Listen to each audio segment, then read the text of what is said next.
les années 2010, j'ai soutenu une formule en forme d'oxymore, celle d'universalisme des différences. Une sorte de manifeste pour un universalisme des différences. Qu'est-ce que je voulais dire par là? J'ai essayé et j'essaye encore de tenir deux dynamiques en même temps. Via cet apparent oxymore, j'entends maintenir les deux aspects d'un même défi.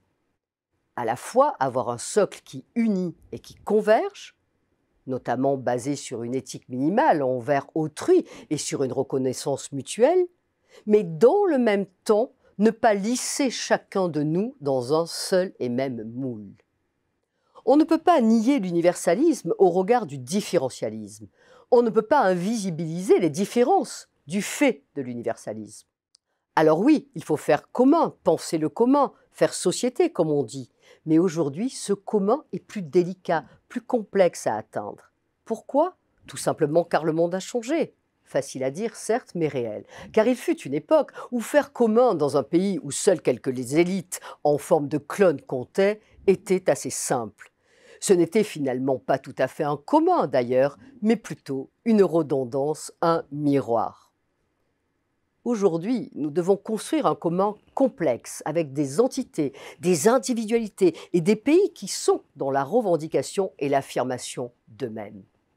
Les colonisés parlent, les femmes de même, les ouvriers le font depuis plus longtemps via l'organisation syndicale, les homosexuels se marient, chaque identité est devenue légitime et favorisée par la webisation de la société. Peu d'intermédiaires, personal branding, initiative entreprise et j'en passe. Alors comment faire aujourd'hui du commun sans ces clones? Il faut un commun des différences, accepté et mutuel. Un universalisme des différences.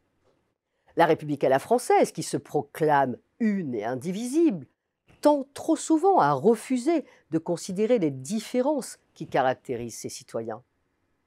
En fait, elle propose un vivre ensemble, certes louable, mais qui a trop tendance à n'être qu'une sorte de pacte entre mêmes profils.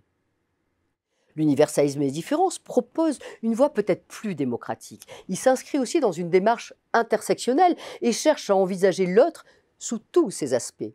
Le sexe, la classe sociale, l'origine ethnique, le handicap, la culture. Reconnaître simultanément toutes ces facettes permet une lecture complexe du monde. Finalement, l'universalisme des différences n'a d'autre but que la mise en place d'un socle ne rendant pas invisibles toutes les altérités. Non à tout invisibiliser, certes, mais de l'autre côté, il est hors de question de s'enfermer dans une quelconque approche différentialiste qui ne mène qu'à essentialiser l'individu et l'enfermer dans son sexe, sa race, etc.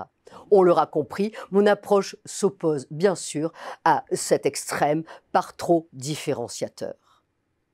Je dirais même que ce paradigme intersectionnel a été largement dévoyé et détourné de ses premières ambitions. Tout différencier, nier tout commun au nom d'une différence, c'est simplement ne plus faire société. Donc, nous avons besoin de ce socle universel important et solide sur lequel, en confiance, les différences peuvent s'exprimer, le tout à condition que cette spirale de conditions soit respectée.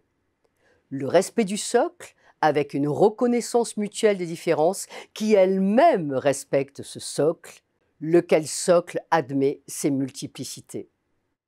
Une boucle qui nous amène à l'équilibre tout en accueillant la complexité de nos sociétés. L'universalisme des différences est selon moi un horizon, une boussole dans nos sociétés sans cesse défiées.